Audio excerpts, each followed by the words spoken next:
tenemos una masa distribuida de manera uniforme a lo largo de esta varilla. ¿Qué significa una distribución uniforme? Que si yo tomo 1 centímetro de este pedazo de varilla, del mismo material, digo, aquí voy a tener una pequeña cantidad de masa de toda la que posee la varilla, y digo, voy a tener 1 gramo en 1 centímetro. Si yo tomo 10 centímetros, voy a tener 10 gramos. Si tomo 20 centímetros, voy a tener 20 gramos. Es decir, siempre voy a tener la misma densidad. Entonces, aquí cabe hablar de densidad lineal. Simbolizamos por la letra LAM. Es decir, la masa que ocupa toda la varilla para la longitud de la varilla. Eso es exactamente igual, porque como la densidad es uniforme, es una distribución homogénea, a tomar un pedacito de varilla que tiene una pequeña cantidad de masa, un diferencial de masa, con este pedacito de varilla de longitud X.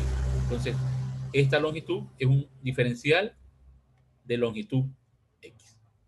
Entonces, claro, allí ustedes van a tener que, igualando esto, el diferencial de masa va a ser igual a M sobre L por dx.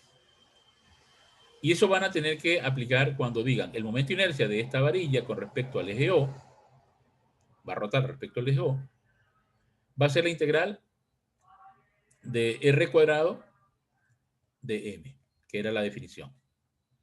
Bueno, pero aquí, digamos, no tengo R, le voy a cambiar la variable a X.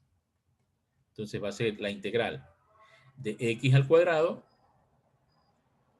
donde ¿qué es X? R era la distancia que tenía esa partícula del eje. Eso. Entonces, esto es lo que vamos a llamar R. Con el cambio de variable, X. Entonces, cuando definamos esto, va a ser X cuadrado por el diferencial de masa. Pero el diferencial de masa es esta cantidad que la voy a reemplazar. Todo esto voy a poner aquí. Pongo aquí el de X.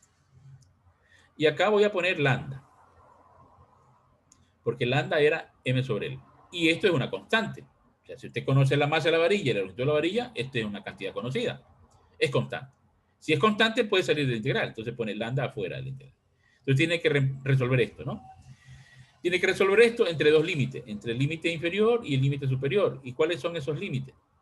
Cuando toma aquí el barrido de un elemento diferencial que empieza desde el extremo izquierdo, que estaría ubicado a una distancia xy, que sería menos L cuarto, hasta cuando va a hacer el último barrido y llevar el elemento diferencial al otro extremo, entonces eso vale la posición final más 3/4 de L.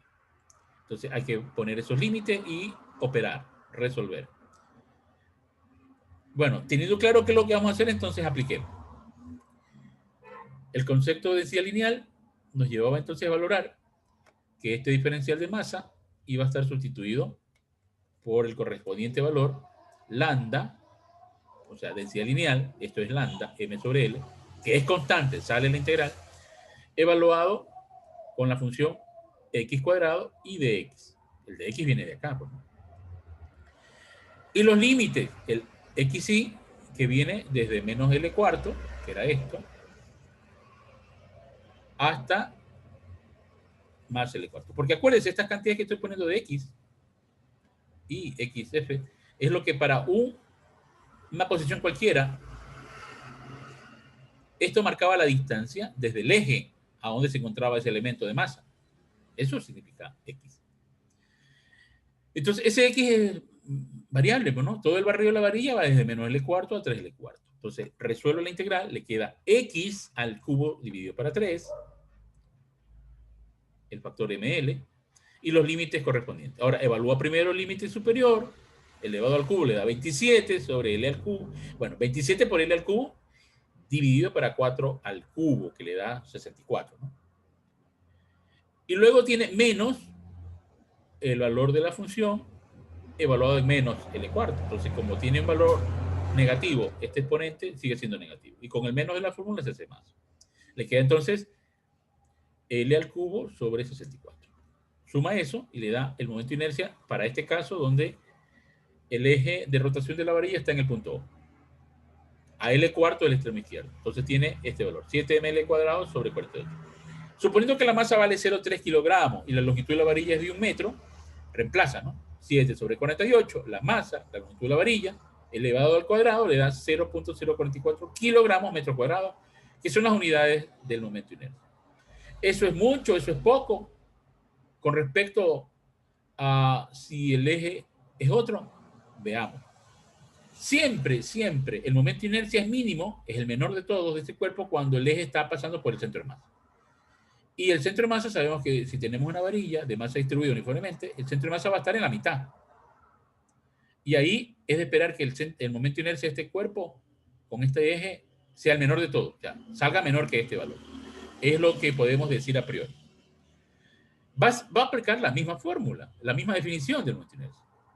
Lo que van a variar son los límites. Estos límites van a cambiar, porque ya dije cómo se miden estos valores de X. Ahora el eje está aquí, el XY va a ser esta distancia, que va a estar a menos L medios, y va a recorrerlo hacia el otro extremo, que sería XF, a más L medios. Entonces, una vez definido eso, nuevos límites, desde menos L medio a L medio, lo demás es lo mismo. Integra. Nuevamente, X al cubo sobre 3, evaluado entre estos nuevos límites. Va a quedar entonces en el primer caso L al cubo sobre 8, menos por menos más, L al cubo sobre 8. Entonces tiene L al cubo sobre 8 más L al cubo sobre 8, suma. Quedándole entonces esta nueva expresión, y anote por ahí, porque esto va a ser muy recurrente. Para una varilla, cuando el eje de rotación pasa por el centro de masa, es el menor que puede tener esa varilla, el menor momento de inercia.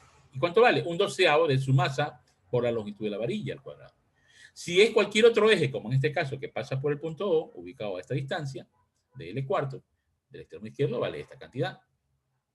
Y ya hemos visto que va a ser mucho menor el del centro de masa. Calculémoslo, a ver.